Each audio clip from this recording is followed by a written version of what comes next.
हक्का दक्का ward से ही बच्चों के रोने की आवाज आ रही थी। पूरा हॉस्पिटल खामोशी में डूबा हुआ था और इस हॉस्पिटल में हलचल मच जाती। इन बच्चों की रोती हुई आवाजें को भी कोई भी किसी की भी खातिर नहीं लेता था। आज मैं अपने सीनियर डॉक्टर को रिपोर्ट देनी थी, इसलिए मैं जल्द से जल्द अपना काम करने की पूरी कोशिश कर रहा था। मुझे मजीद 20 मिनट गुजरे थे रिपोर्ट तैयार करने में। बस इसी चक्कर में फंस गया था। मैं कॉल करके सीनियर डॉक्टर का पता करने लगा। फिर जूनियर डॉक्टर ने कहा, सीनियर डॉक्टर तो यहाँ से 2 घंटा पहले ही निकल चुके हैं। ये सुनकर तो मैं खुश हो गया। इसने मुझे बताया कि सीनियर डॉक्टर को कुछ इमरजेंसी थी, इसलिए आप वो रिपोर्ट सुबह दे दीजिएगा। मुझे इतनी खुशी हुई थी और दिल में सोच रहा था कि आज रास्ता बिल्कुल साफ है। दिन के वक्त एक बार मुर्दा खाना गया था। वहाँ जब मौजूद लड़की को देखा तो देखता ही रह गया। लड़की बेहद खूबसूरत थी। इसे देखकर मैं पलक झपकना भूल चुका था। मैं दिल में सोच रहा था कि काश ये लड़की जिंदा होती, फिर मेरी जो प्यास थी वो इसके साथ बुझाने में और भी मजा आता। और मेरे ज़हन में मुख्तलिफ किस्म के सीन चलने लगे थे। ये एक सीन मुझे याद आई थी और ऐसा ही मैं सब कुछ इस लड़के के साथ करना चाहता था। अब मैं किसी भी तरह से मुर्दा खाना पहुंचना चाहता था। अब जो भी चीजें बिखरी पड़ी थी समेट कर जल्दी से कमरे से बाहर निकला। अभी मैं मुर्दा खाने में पहुंचने ही वाला था कि अचानक अपने नाम की आवाज सुनाई दी। मेरा दिल तेजी से धड़का। जब वो पलट कर देखा तो वहां पर वही सीनियर डॉक्टर जिसकी मैंने रिपोर्ट बनाई थी। मुझे जूनियर डॉक्टर पर गुस्सा आया था क्योंकि इसने मुझे झूठ बोला था। मेरा बस नहीं चल रहा था कि मैं इसे हॉस्पिटल से बाहर फेंक दूं। अभी मेरे पास इस तरह की कोई अठाती नहीं मिली हुई थी। डॉक्टर जुनैद को देखकर बड़ी मुश्किल से मुस्कुराया था, लेकिन इसके चेहरे पर बिल्कुल भी मुस्कुराहट नहीं थी। वो बड़े ही गौर से मेरी तरफ देख रहा था। तुम इतनी रात को यहाँ पर क्या कर रहे हो? मैंने कहा, मैं यूं ही यहाँ पर टहल रहा था। मुझे कुछ समझ में नहीं आ रहा था कि मैं इसे क्या कहूँ, इसलिए मैंने टहल वाला ही बता दिया था।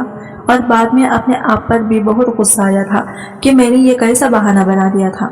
सीनियर डॉक्टर मुझे किसी शिकारी की तरह देख रहा था। वो मेरे बारे में सोचता होगा कि मैं सच कह रहा हूँ या झूठ। मुझे तुम्हारे खिलाफ बहुत ज्यादा कंप्लेंट्स मिल रही हैं। तुम कुछ ज्यादा ही यहाँ के चक्कर काट रहे हो। खैरियत तो है ना?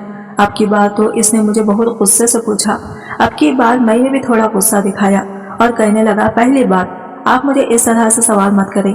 दूसरी बात यह कि मैं इस हॉस्पिटल में काफी साल से काम कर रहा हूँ और इस हॉस्पिटल को बनवाने में मेरे पापा ने भी बहुत मेहनत की है और मेहनत के साथ साथ अच्छा खासा पैसा भी दिया है।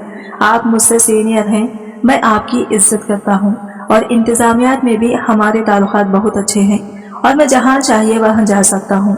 मैं नहीं चाहता कि इंतजामिया को दुख हो कि मैंने आपके साथ किसी भी किस्म की बदतमीजी की है। ये कहकर मैं साइड से होकर निकल गया क्योंकि अब ये डॉक्टर कुछ ज्यादा ही मेरे सर चढ़ गया था। मैंने इसी वक्त ही फैसला कर लिया था कि अगले ही दिन अपने बाप को कहूंगा कि इसे इस हॉस्पिटल से निकालें। बेचैनी के मारे मेरा बहुत बुरा हाल था। मैं अपने जज्बात को कंट्रोल करने की कोशिश कर रहा था, लेकिन वो ख्वाबों में ही नहीं आ रहे थे। इस लड़की का नाजुक वजूद और इसका खूबसूरत चेहरा बार बार मेरी नजरों के सामने घूम रहा था। मैं कमरे की चीजें जोर जोर से जमीन पर पटकने लगा। दिल कर रहा था कि सब कुछ ही तबाह कर दूं। दरअसल मुझे सब्र करने की आदत नहीं थी। मैंने हमेशा ही जिस चीज की ख्वाहिश की थी वो मुझे मिल जाती थी और ये ख्वाहिश तो वैसे भी बहुत जानलेवा थी, जिस पर किसी भी किस्म का समझौता करना नामुमकिन था। मैं पूरी रात ही वक्फे वक्फे से इस जगह का चक्कर लगाता रहा, लेकिन इस बार मैं ध्यान रख रहा था कि कोई मुझे देख ना सके। हर बार ही मुर्दा खाने के दरवाजे के सामने कोई ना कोई मौजूद होता। सुबह मैं जूनियर डॉक्टर के पास गया। मुझे देखकर वो एकदम ही खौफजदा हो गया।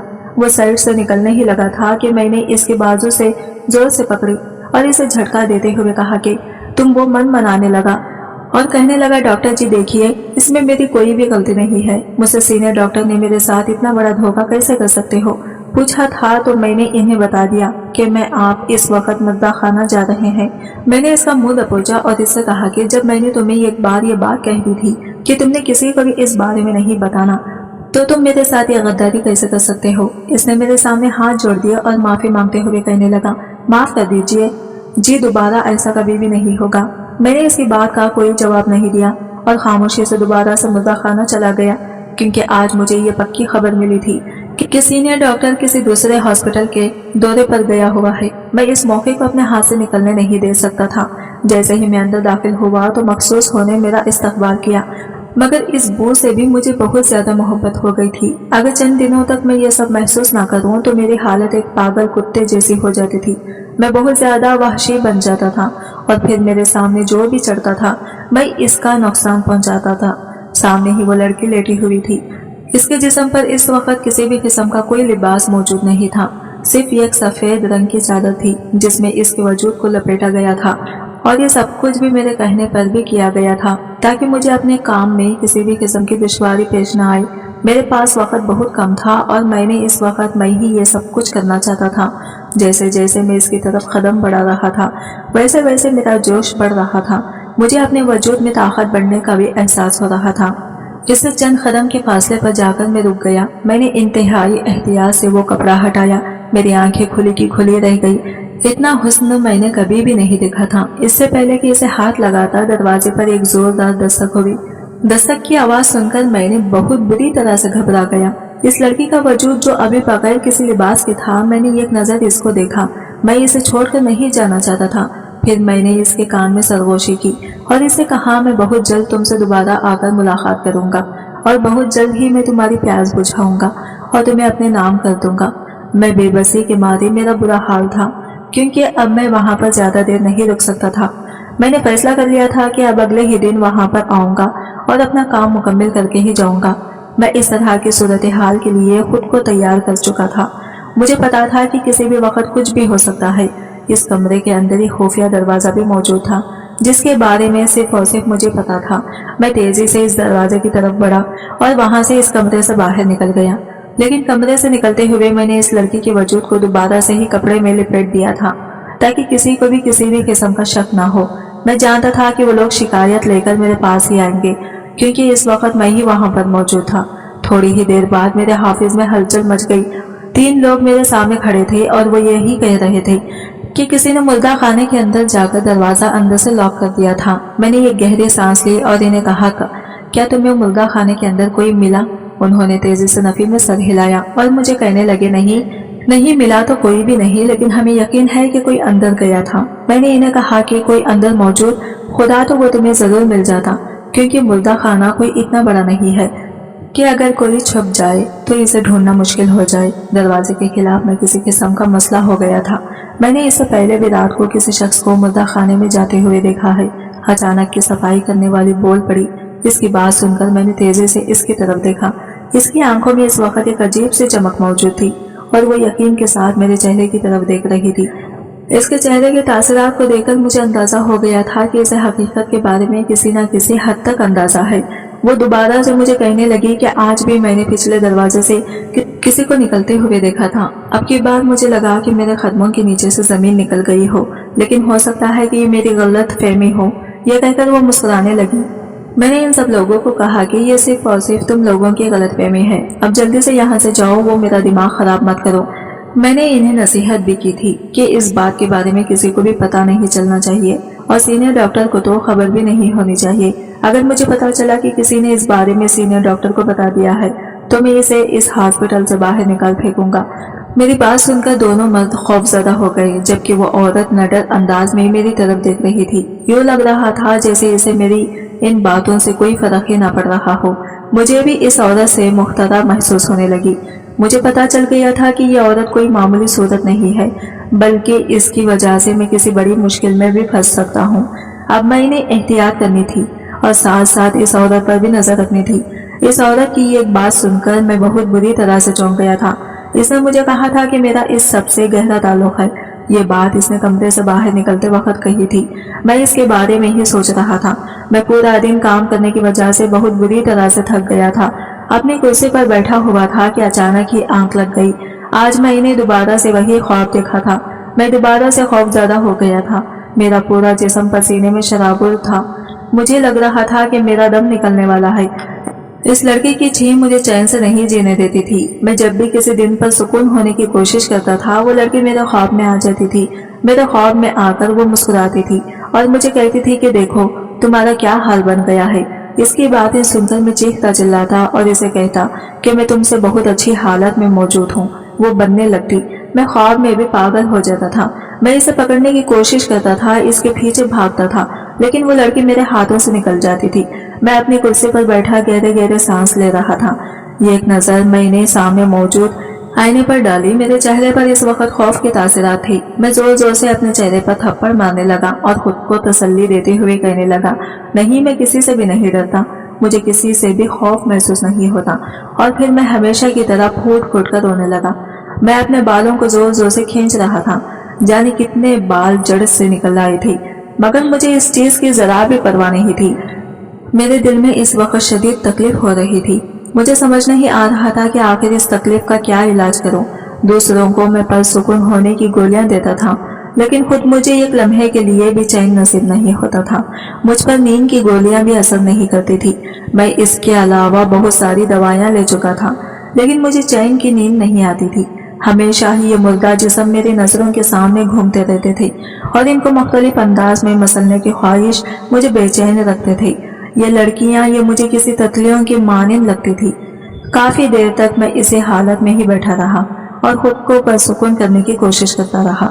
जब मैं कुछ सोचने समझने के काबिल हुआ तो मेरा ध्यान इसी मुर्दा खाने की तरफ चला गया। आज हॉस्पिटल में बहुत कम डॉक्टर मौजूद थे। दरअसल मुल्क भर में हड़ताल हो रही थी, जिसकी वजह से ट्रैफिक जाम था। जहां तक मेरा सवाल था तो मैं इसी हॉस्पिटल के अंदर ही रहता था, क्योंकि बाज़ी औकात ऐसा होता था कि रात के किसी भी वक्त मुझे मौका मिल जाता था और मैं यूं मुर्दा खाने जाकर अपनी ख्वाहिशों को पूरा कर लेता था।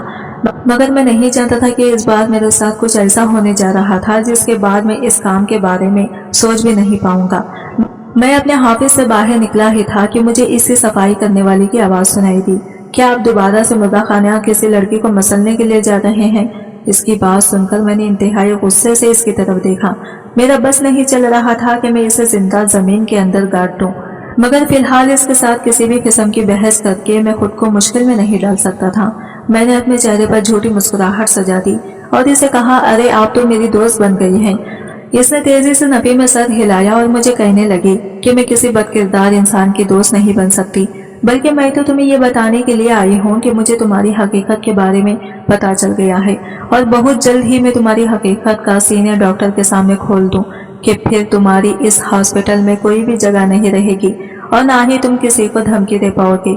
मैं अपनी आंखों में झूठे आंसू ले आया और इसके सामने हाथ जोड़ते हुए कहने लगा, खुदा के लिए मेरे साथ इतना बड़ा जुल्म मत करो।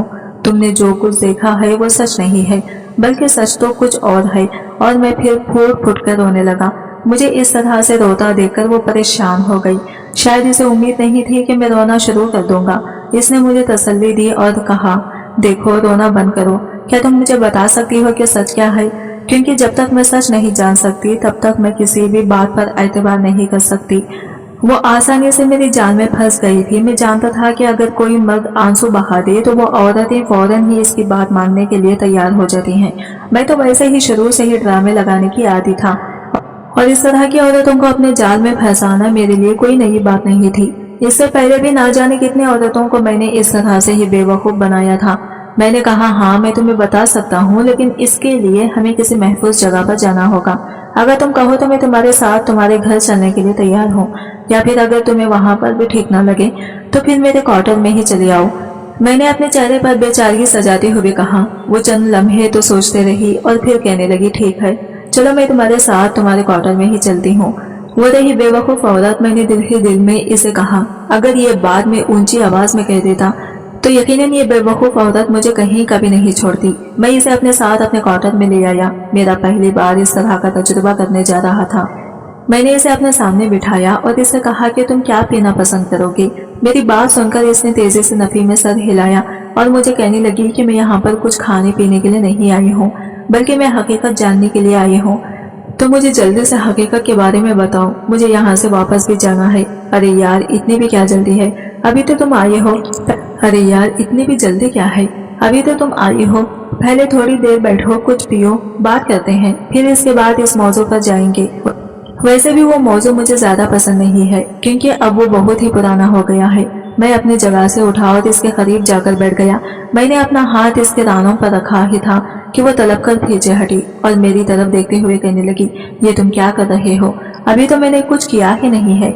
अभी तो मैं सिर्फ तुम्हारे पास आकर बैठा हूँ और तुमसे इस बारे में तफसील से बात करना चाहता हूँ। मेरे अंदर मौजूद शैतान दोबारा से हावी होने लगा था। इस वक्त मुझे सिर्फ ये मालूम था कि मेरे सामने ये कमजोर और जवान लड़की मौजूद है, जो मुकम्मल तौर पर मेरे ख्वाबों में है। میں جو چاہے اس کے ساتھ کر سکتا ہوں۔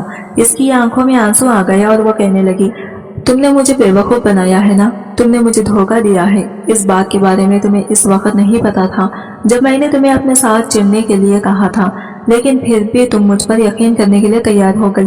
اس میں قصور سیدھا اور صرف تمہارا ہے۔ میں نے اس کی طرف دیکھا، میں سب لوگوں کو تمہاری حقیقت کے بارے میں بتا دوں گی، میں انہیں بتاؤں گی تم ایک نمبر کے گھٹیا انسان ہو۔ یہ کہہ کر وہ وہاں سے اٹھنے لگی تھی کہ میں نے اسے ایک جھٹکے سے دوبارہ اسی صوفے پر بٹھا دیا اور اس کے بازوں کو اپنے خوابوں میں کرتے ہوئے کہا، تم سے پہلے بھی ایک عورت نے میرا پول کھولنے کی کوشش کی تھی۔ تمہیں پتا ہے کہ اس عورت کا کیا ہوا؟ اس کی آنکھوں میں مجھے خوف صاف دکھائی دے رہا تھا، اور یہی خوف ہی مجھے بہت زیادہ پسند تھا۔ جب میں لڑکیوں کو گھبراتے ہوئے دیکھتا تھا تو مجھے دلی سکون پہنچتا تھا۔ خدا کے لیے میرے ساتھ اتنا بڑا ظلم مت کرو، میں تمہارے سامنے ہاتھ جوڑتی ہوں۔ میں نے ایک نظر اس کے ہاتھوں کو دیکھا اور پھر اسے کہا، تم جو مرضی کر لو، لیکن تمہارا انجام میرے ہی ہاتھوں لکھا جا چکا ہے۔ میں تمہیں بہت اچھی طرح سے جانتا ہوں، تم سیدھی عورت نہیں ہو۔ اگر میں نے تمہیں ایک بار یہاں سے جانے کے لیے اجازت دے دی تو تم دوبارہ سے میرے راستے میں آنے کی کوشش کرو گی، جبکہ میں یہ غلطی دوبارہ نہیں کر سکتا تھا۔ اور پھر میں آہستہ آہستہ سے اپنے خوابوں میں کرنے لگا۔ تھوڑی ہی دیر بعد اس کی دبی دبی چیخیں مجھے سنائی دے رہی تھی، جنہیں سن کر مجھے بہت ہی سکون پہنچ رہا تھا۔ اتنے عرصے کے بعد میں نے اپنی تسکین پوری کی تھی۔ سرشاری کے مارے میرا برا حال تھا۔ جب میں اپنا کام مکمل کر چکا تھا، میں نے ایک نظر اس کے وجود پر ڈالی۔ یہ کوتلی کو میں مسلنے میں کامیاب ہو گیا تھا اور مجھے اس پر ذرا بھی افسوس نہیں ہو رہا تھا، بلکہ مجھے تو خوشی ہو رہی تھی کہ میں نے ایک ہی ہفتے میں 2 کام مکمل کر لیے تھے۔ پہلا کام میں نے ہفتے کے شروع کے دن ہی میں کر دیا تھا، جب یہاں پر ایک نئی مردہ لڑکی آئی تھی اور اس لڑکی کو میں نے اپنے ہوس کا نشانہ بنایا تھا، اور اب 3 دن کے بعد مجھے یہ لڑکی بھی مل گئی تھی۔ خیر، اس کے ساتھ جو کچھ بھی ہوا تھا یہ اس کی غلطی کی وجہ سے ہوا تھا۔ اسے مجھ سے پنگا نہیں لینا چاہیے تھا۔ مجھے اس طرح کی بے وقوف لڑکیاں شروع سے ہی بہت زیادہ پسند تھی، جو خود کو جان بوجھ کر مشکل میں ڈالتی تھی، اور پھر اگر ان کے ساتھ کچھ ایسا ویسا ہو جاتا تو بعد میں واویلا مچانا شروع کر دیتی۔ مگر اس طرح کی لڑکیوں کو واویلا مچانے کی بھی اجازت نہیں دیتا تھا۔ صفائی کرنے والی اس معمولی سی لڑکی کے بارے میں سب کچھ بہت اچھی طرح سے جانتا تھا۔ اس کے گھر میں صرف اور صرف اس کی بوڑھی ماں ہی تھی۔ اس کے باپ کا 1 سال پہلے ہی انتقال ہو گیا تھا۔ بہن بھائی اس کا کوئی بھی نہیں تھا۔ میں نے سامنے پڑے اس کے وجود کو دیکھا اور پھر تیزی سے تکیہ اٹھا کر اس کی طرف بڑھا۔ تھوڑی ہی دیر بعد میں نے اس کا دم گھونٹ کر اسے مار دیا۔ مجھے اپنے سینے میں اس وقت شدید بے چینی کا احساس ہو رہا تھا۔ میں نے جلدی سے اپنا شرٹ کے دونوں بٹن کھولے، لیکن اس کے باوجود بھی میری بے چینی کم ہونے کا نام ہی نہیں لے رہی تھی۔ اب میں نے کسی طرح سے اس کے وجود کو ٹھکانے لگانا تھا۔ ہاسپٹل سے پیچھے ہی ایک زمین تھی جہاں پر میں اس طرح کے وجودوں کو دفنا دیتا تھا۔ میں نے اسے اٹھایا اور پھر اسے لے کر اس جگہ پر پہنچ گیا۔ یہاں پر کوئی بھی اتنا جاتا نہیں تھا اور بہت کم لوگوں کو ہی اس بارے میں معلوم تھا۔ اسی وجہ سے میں مطمئن انداز میں اپنا کام مکمل کر رہا تھا۔ میں اسے دفنا کر دوبارہ سے اپنے کمرے کا میں واپس چلا آیا اور بستر پر لیٹ گیا۔ تھکن کی وجہ سے مجھے جلدی ہی نیند آ گئی۔ میں تیزی سے اس کی طرف بڑھ رہا تھا جبکہ وہ پیچھے بہتی چلی جا رہی تھی۔ اس سے یہ قدم کے فاصلے پر جا کر میں رک گیا۔ میں نے اس کی تھوڑی پکڑ اس کا چہرہ بلند کیا اور پھر اس کے منہ پر تھوکتے ہوئے اس سے کہا، دیکھو تمہاری حیثیت ایک 2 کوڑی کی لڑکی کے علاوہ کچھ بھی نہیں ہے۔ میری بات سن کر رونے کے بجائے وہ اونچی اونچی آواز میں ہنسنے لگی۔ مجھے اس کے پاگل ہونے پر گمان ہو رہا تھا۔ میں نے ایک زوردار تھپڑ اس کے چہرے پر مارا، لیکن اس نے منہ سے خون نکلنے کے بجائے میرے منہ سے خون نکلنے لگا۔ میں اونچی اونچی آواز میں چلانے لگا اور وہ مجھ پر مزید زور زور سے ہنسنے لگی اور مجھے کہنے لگی، تم دوسروں کے لیے خبریں کھود رہے ہو، تم نہیں جانتے کہ تمہارے ساتھ کیا ہونے والا ہے۔ میرے ساتھ کچھ بھی نہیں ہوگا، کوئی میرا کچھ بھی نہیں بگاڑ سکتا۔ میں نے تمہیں پہلے بھی کہا تھا، میں تمہیں ابھی بھی کہتا ہوں۔ میں اتنی اونچی آواز میں چلایا کہ میرا گلا پھٹ گیا۔ اچانک ہی میرے وجود کو جھٹکا لگا۔ میں اپنے بستر پر اٹھ بیٹھا اور خوفزدہ نظروں سے پورے کمرے کی طرف دیکھنے لگا۔ خدا کا شکر تھا کہ اس وقت میں اپنے کمرے میں موجود تھا اور وہ صرف یہ خواب تھا۔ میں نے اپنا سر دونوں ہاتھوں میں گرا دیا اور رونے لگا، جانے یہ خواب کب میرا پیچھا چھوڑے گا۔ میں ابھی سب سے تنگ آ گیا تھا۔ وہ لڑکی روز رات کو میرے خواب میں چلی آتی تھی اور مجھے ڈراتی تھی۔ مجھے اسے دیکھ کر ہی بہت خوف محسوس ہوتا تھا اور خواب دیکھنے کے بعد کافی گھنٹوں تک میں اسی خواب کے زیر اثر رہتا تھا۔ مجھے اپنے آس پاس اس لڑکی کی موجودگی کا ہی احساس ہوتا تھا۔ مجھے لگتا تھا کہ وہ کہیں سے نکل کر میرے سامنے آ جائے گی اور میرے ساتھ ویسا ہی سلوک کرے گی جیسا سلوک میں نے اس کے ساتھ کیا تھا۔ दूर से फजर की अजानों की आवाज सुनाई दे रही थी। नमाज पढ़े हुए मुझे काफी वक्त बीत गया था। अभी भी मैं इसी बारे में ही सोच रहा था कि दोबारा से शैतान के वसवसों में आ गया और सोने के लिए लेट गया।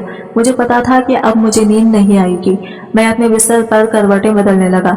मैं दोबारा से अपने माजी में खो गया। बचपन से ही अम्मा को मार खाते हुए देखा था। जब भी अब्बा मारने के लिए मेरी माँ के पास आता था तो मैं चिल्लाने लगता था, लेकिन अब्बा मुझे धमकी देकर खामोश करा देते था। वो मुझे कहता था कि अभी तो हमें तुम्हारी माँ को सिर्फ जिस्मानी तकलीफ देता हूँ, लेकिन अगर तुमने किसी को भी इस बारे में बताने की कोशिश की तो मैं तुम्हारी माँ को हमेशा हमेशा के लिए खत्म कर दूंगा। इस वक्त मेरी उम्र सिर्फ और सिर्फ 7 साल थी। अब्बा की बातें सुनकर मैं बहुत ज्यादा खौफजदा हो जाता था और मुझे डर लगने लगता था कि मेरी माँ मुझसे दूर चली गई तो ना जाने अब्बा इसके बाद मेरे साथ कैसा सलूक करेगा। अब्बा मुझे कहता था कि तेरी माँ एक अच्छी औरत नहीं है। मैं अगर इसे मारता हूँ तो इसके पीछे भी एक वजह है। अगर तेरी माँ सुधरी नहीं तो सारी जिंदगी इसी तरह से ही मार खाती रहेगी। जब हमें अपने अब्बा से पूछता कि मेरी माँ ने ऐसी कौन सी गलती कर दी है जो तुम मेरी माँ से इतनी नफरत करते हो, तो मेरा बाप मुझे बताना तेरी माँ ने गलती नहीं की बल्कि तेरी माँ ने गुनाह किया है। जब तू थोड़ा सा बड़ा होगा तो मुझे इस बारे में पता चल जाएगा और फिर तुम मेरे पास आएगा और मुझसे अपने इस रवैये की माफी मांगेगा। अब्बा की बातें मैं तवज्जो से नहीं सुनता था क्योंकि मुझे पता था कि अब्बा ये सब कुछ सिर्फ और सिर्फ मुझे भड़काने के लिए करता है। मेरी माँ हर वक्त ये रोती रहती थी। इसके जिस्म पर जगह जगह जख्मों के निशानात थे। मैं ही अपनी माँ के बदन पर मरहम लगाता था और मुझे अपनी माँ की तकलीफ के बारे में बहुत अच्छी तरह से पता था। मैं अब्बा से अक्सर ही इस बात पर लड़ता था। जब मैं थोड़ा सा बड़ा हुआ तो मैंने अब्बा पर एक दिन हाथ उठा दिया। अब्बा बेयकीनी से मेरे चेहरे की तरफ देखने लगे। मैंने इन्हें धमकी दी और कहा कि अगर दोबारा कभी भी मेरी माँ के करीब जाने की कोशिश की तो मैं आपके साथ बहुत बुरा सलूक करूंगा और मैं ये बात भूल जाऊंगा कि आप मेरा वालिद हो। मेरी बात सुनकर इनकी आंखों में आंसू आ गए और वो फूट फूट कर रोने लगे। जिंदगी में पहली बार मैंने अब्बा को यूं रोते हुए देखा था। वो अब अपने चेहरे पर थप्पड़ मार रहे थे और रोते हुए कह रहे थे कि मैं ये सोचता था कि मैं तुम्हारी बहुत अच्छी तरबियत करूंगा, लेकिन मैं भूल गया था कि तुम्हें मैंने इस औरत के हवाले किया हुआ है जो औरत आस्तीन का सांप है। अपनी माँ के लिए दोबारा इस तरह की बातें सुनना मेरे लिए मुश्किल हो गया था। मैंने अब्बा को धमकी दी और कहा कि आपको मैं सिर्फ एक ही सूरत में बख्शूंगा, अगर आप मेरी माँ को मारना छोड़ दो तो मैं भी आपको मारना छोड़ दूंगा। आज की वीडियो कहानी आपको कैसी लगी कमेंट करके जरूर बताइएगा और वीडियो अच्छी लगी है तो लाइक शेयर जरूर कीजिएगा। हमारे चैनल को सब्सक्राइब करें। फ्रेंड्स, मिलते हैं अगली वीडियो के साथ, तब तक के लिए बाय बाय, टेक केयर, अल्लाह हाफिज।